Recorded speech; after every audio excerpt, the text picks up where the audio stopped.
NaMo Narayan world of चित्रावस्थी में एक बार फिर से आपका स्वागत है। तो नेटफ्लिक्स में एक सीरीज आ रही है, हीरा मंडी, संजय लीला भंसाली की बनाई हुई। अब आज मैं जो बात करने जा रही हूँ हीरा मंडी पे, मैं इस फिल्म की समीक्षा करने नहीं जा रही हूँ। मैं फिल्में नहीं देखती हूँ, मैं अपने आप को इसकी समीक्षा करने में समर्थ भी नहीं पाती हूँ।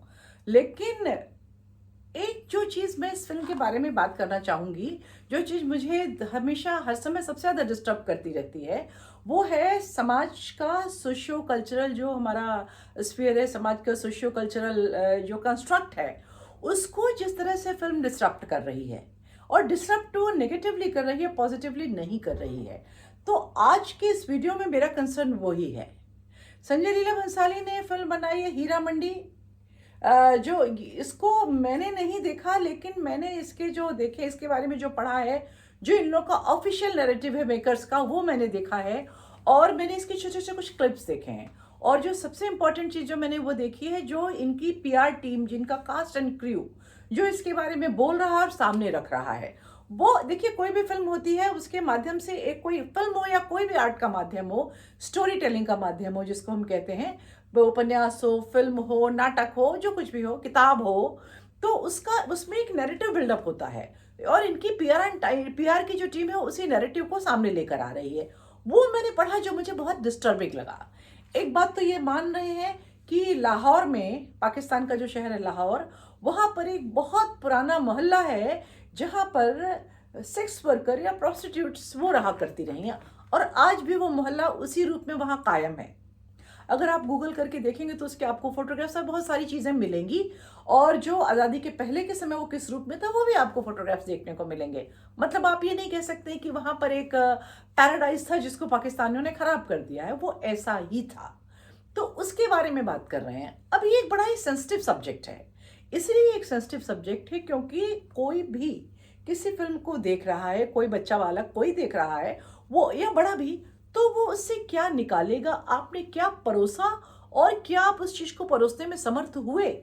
तो ये टॉपिक बहुत सेंसिटिव है। और ऐसा नहीं है कि इस टॉपिक पे पहले फिल्म में नहीं बनी है। अगर पता नहीं आप में से कितने लोगों को याद होगा, बहुत पहले एक बाजार नाम की फिल्म बनी थी, वो इसी जीवन पर थी। उमराव जान अदा बनी थी, वो तो उसकी हीरोइन ही थी, उमराव जान जी। तो अब इन्होंने, संजय लीला भंसाली ने हीरा मंडी फिल्म बनाई है। इस टॉपिक को वो कितना समझ सके और उन्होंने इसको किस तरह ट्रीट किया, इसकी मैं एक बानगी बताती हूँ कि इनका कोई कास्ट का कोई था, या कोई, मतलब इनकी एक जो पीआर का पूरा कैंपेन था, एक उससे स्निपेट निकल के आया, Heera Mandi the diamond market. अब उसने सोचा हीरा की मंडी है तो डायमंड का मार्केट था। डायमंड मार्केट सुनने में बहुत अच्छा भी लगता है, थोड़ा पॉश लगता है, ग्लैमरस लगता है। बट द फैक्ट इज कि वो डायमंड मार्केट नहीं था, वो तो अनाज की मंडी रही है। और हीरा तो कहते हैं महाराणा रंजीत सिंह के दरबार में कोई थे, दरबार में थे या उनके यहाँ मतलब कोई कर्मचारी थे, उनके नाम पे उसका नाम हीरा मंडी पड़ा है। लेकिन संजय लीला भंसाली साहब ने पहली गलती यहीं से शुरू करी कि उसको उन्होंने डायमंड मार्केट समझकर उसको ट्रीटमेंट देना शुरू किया। अब देखिए, मैं कुछ समय तक बच्चियों के रेस्क्यू और पुनर्वास रिहैबिलिटेशन से जुड़ी रही हूँ। मैंने देखा है, उनके एक्सपीरियंसेस सुने हैं, उनकी लाइफ के बारे में मैंने अपने कानों से सुना, अपनी आंखों से देखा। सच बताऊं कि हीरा मंडी में जैसा दिखता है वैसा वहां कुछ भी नहीं होता। न वहां सिल्क की सरसराहट होती है, न वहां हीरो की जगमगाहट होती है, न वो सुंदर बोटॉक्स और फिलर से भरे हुए चेहरे होते हैं। अगर आपको देखना है वो क्या होता है, तो एक बार आप गूगल में जाके हीरा मंडी की फोटोग्राफ्स देखिए। और एक और बात मैं कहना चाहती हूँ कि अगर कोई ये कहे कि हाँ, मतलब कुतर्क करने वाले करते भी हैं कि हाँ, जो ये देख रहा है उससे वो क्या ग्रहण करता है, ये उसकी इच्छा है, ये उसका एक फ्री विल है, वो क्या उससे ग्रहण करे। तो मैं आपको बताऊं कि जो आप देखते हैं आजकल बहुत हाई क्लास, जिसको शायद स्कॉट सर्विस कहा जाता है, वो हो, या हीरा मंडी जैसी किसी जगह की एक सीलन भरी अंधेरी कोठरी हो, कोई अंतर नहीं है। हो सकता है कहीं पैसे कम या कहीं ज्यादा हो, लेकिन जीवन दोनों जगह कोई सुखी नहीं है। सबसे बड़ी बात है, हर जगह एक्सप्लॉयटेशन की भावना है, और हर जगह आपको एक बेबसी की भावना मिलेगी उन बच्चियों में। बच्चियां भी होती हैं, मतलब मेरे लिए बच्चियां ही हैं, बड़ी होती हैं वो भी। और एक चीज और है, वन वे ट्रैफिक है। दुनिया के इस सबसे पुराने ट्रेड से दुनिया के सबसे खतरनाक लोग और सबसे पावरफुल लोग जुड़े होते हैं। जो बच्ची, जो लड़की किसी भी तरीके से जाती है, बेवकूफ बन के जाती है, अपनी किसी गलती से जाती है या सोचती है कि ये मेरे लिए एवेन्यू है, वहां सुखी नहीं होती है। निश्चित है, ये इससे क्या नैरेटिव बनाना चाहते हैं, ये क्या बताना चाहते हैं, इसको एक ये ग्लैमरस जगह की तरह क्यों दिखाना चाहते हैं, इनके दिमाग में क्या आ गई, मेरी तो ये समझ में ही नहीं आ रहा है। और ये शायद इन लोगों के दिमाग में कुछ खास आती नहीं है, इनके मन में जो आता है वो बना देते हैं, या फिर इनको लगता है ये बहुत कूल है।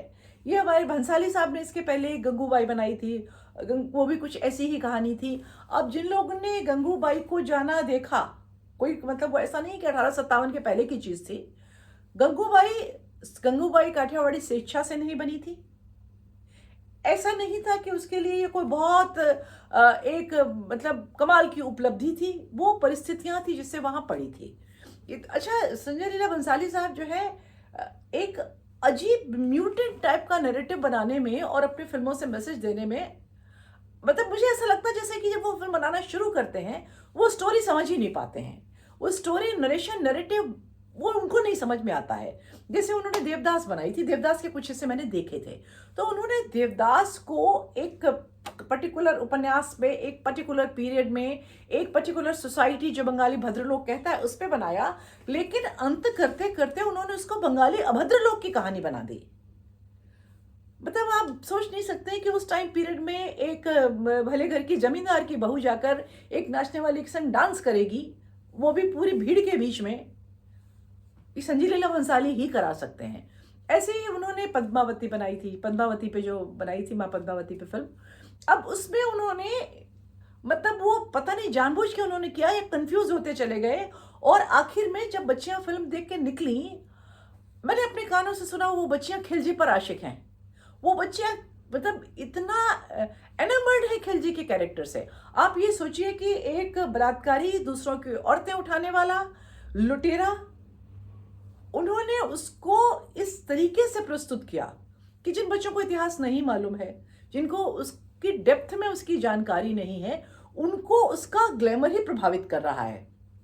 किसी भी और माध्यम से जो फिल्में होती हैं, इनका इम्पैक्ट दिमाग पे बहुत पड़ता है, क्योंकि कुछ लंबे समय तक लगातार आप एक अंधेरे कमरे में अपनी सारी इंद्रियां स्क्रीन पे फोकस करके उसको आप कंज्यूम कर रहे होते हैं। घर में या टेलीफोन में देखने में तो फिर भी ये बीच बीच में डिस्टर्बेंस होते रहते हैं, उस तरीके से आप फोकस नहीं हो पाते हैं। लेकिन फिल्मों में बहुत प्रॉब्लम होती है कि फोकस बड़ा जबरदस्त होता है। तो वो बच्चियां खिलजी को कर रही थी, ऐसे ही जैसे पता नहीं इन्हीं ने बनाई है किसी और ने बनाई है, बाजीराव मस्तानी बनाई थी।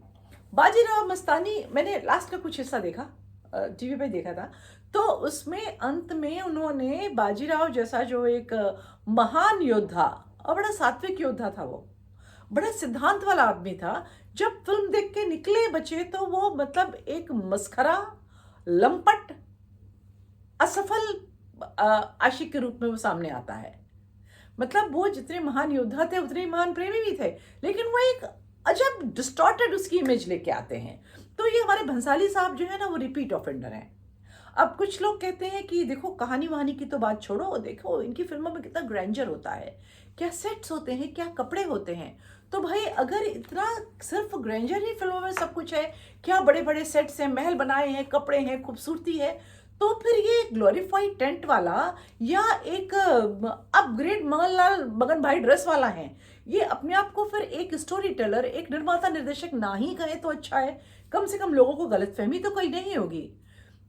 तो आज के इस वीडियो में बस इतनी ही बात है। आगे कोई नया टॉपिक होगा तो फिर मैं आपसे बात करूंगी। तब तक के लिए नमस्कार।